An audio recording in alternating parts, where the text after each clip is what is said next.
s'efforçant de conserver l'unité de l'esprit par le lien de la paix. Le lien. Donc c'est un lien, la paix. S'il n'y a pas de paix, il y aura la guerre.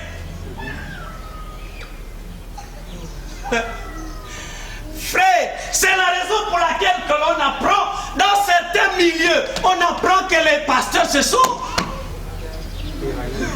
non tiraillés, frère, ils ont mis le coup de poing de guerre.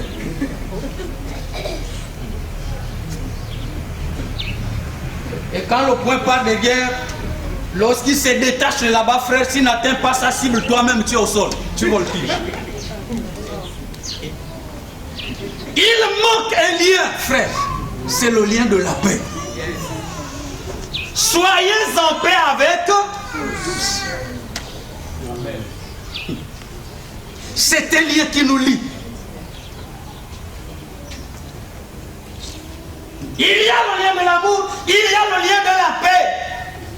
Frère, si nous ne sommes pas en paix, nous ne pourrons jamais faire une adoration. L'adoration ne montera pas, Dieu ne viendra même pas. 6:23. J'ai l'impression qu'il n'y a que 2 personnes qui ont la Bible. Et certaines Bibles viennent juste pour accompagner.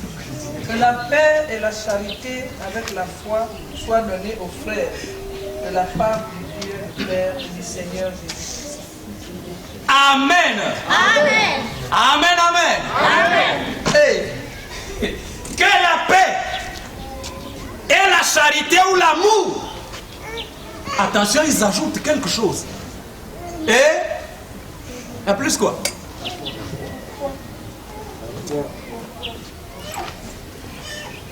Il y a et dedans. Avec. En mathématiques, ça donne quel signe? Plus. Dans la parole de Dieu, elle est mathématique. Amen.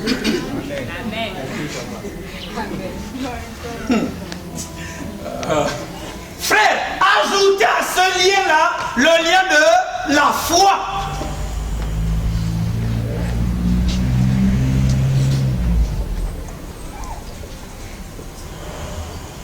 Lorsque le sacrifice, la victime est attachée, je n'ai pas encore vu en fait que ce soit les voisins, lorsqu'ils ont fêté leur fête, ils ont fait leur fête dernièrement, ils ont sacrifié le mouton. Mais c'est que sur le mouton, là, frère, il n'était pas libre. Il y a même des costauds qui viennent l'attraper, il faut l'immobiliser. Parce que lorsque le couteau va passer à la gorge, ça va faire mal. Alors la victime va bouger. Imagine, toi, tu prends un sabot du mouton à la bouche. Je crois que la dent là risque de tomber. Tu auras du mal à manger ce mouton là un jour et tu auras un souvenir.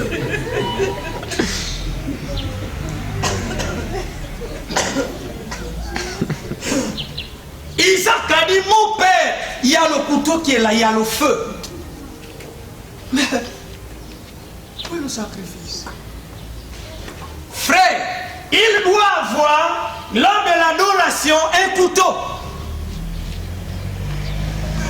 Après, on va dire, le pasteur Ansel m'a dit que quand on part à l'église, il faut amener des couteaux.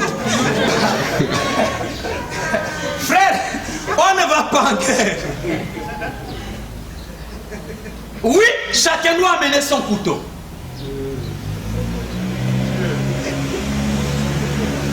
Plusieurs vont faire l'adoration sans couteau. Mais si je dis ça autrement, plusieurs vont faire l'adoration sans épée.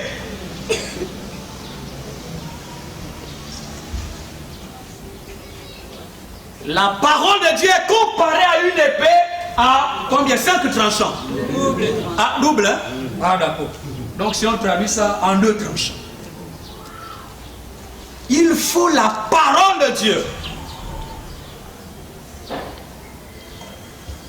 Parce que la parole doit passer, la parole doit faire mal. Frère, nous sommes rentrés dans un temps où la parole caresse les gens.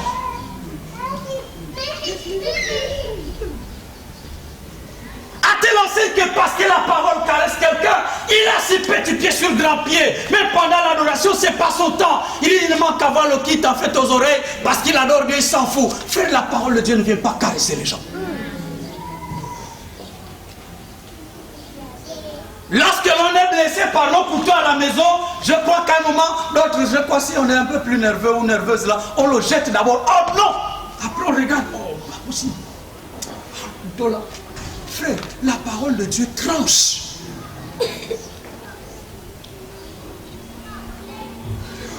La parole de Dieu doit venir trancher. Et quand ça tranche, ça fait mal. Voilà pourquoi il doit y avoir des liens pour nous attacher en tant que victimes. Je ne viens plus dans votre église. Dans l'église du pasteur Nzeng, là, je ne viens plus dans tous les cas. Il doit rester avec son église. Avec ses pasteurs. Je ne viens plus. Frère, moi la parole a tranché, là ça fait mal, le cœur saigne. Ça fait mal, tu vois, ça coule. Et puis je ne viens plus. En tout cas, je ne viens plus. Je m'en fous. En tout cas, je ne viens plus. Frère, la parole ne vient pas seulement nous faire du bien après. Ah ben tout le monde sourit. Frère, la parole, au lieu de sourire, elle fait pleurer.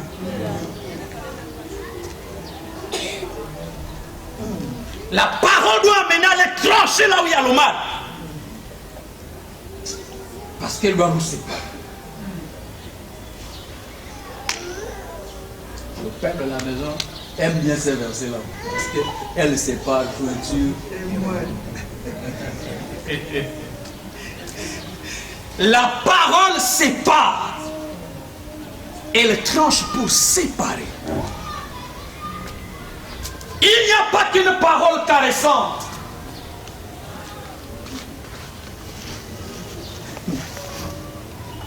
Il doit avoir le feu.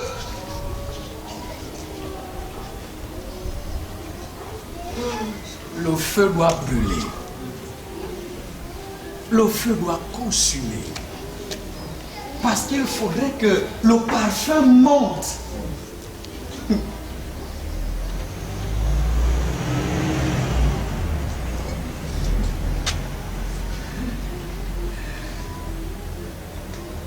Il faudrait que le parfum monte.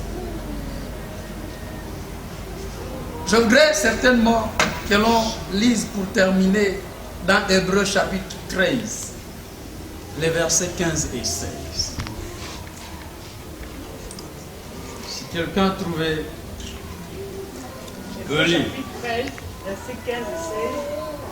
Par lui, offrons sans cesse à Dieu un sacrifice de louange, c'est-à-dire le fruit de lèvres qui confesse son nom. Et n'oubliez pas la bienfaisance et la libéralité, car c'est à de tels sacrifices que Dieu prend plaisir. Amen. Amen. Amen. Amen.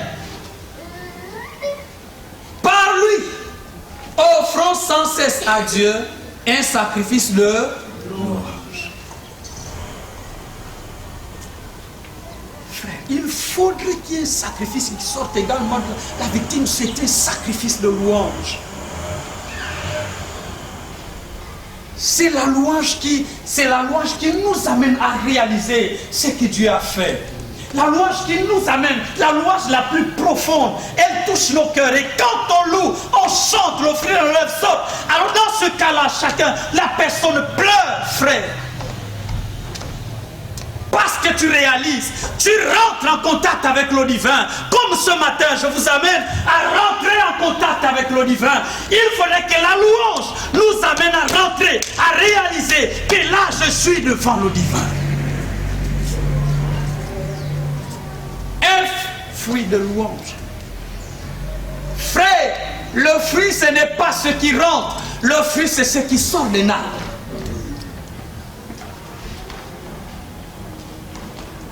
Donc c'est ce qui sort de soi. Et ce qui sort de soi doit être visible, doit être manifesté. Et si ça doit être manifesté, mais ça sort d'où? Ça sort du cœur. Amen, amen. Amen.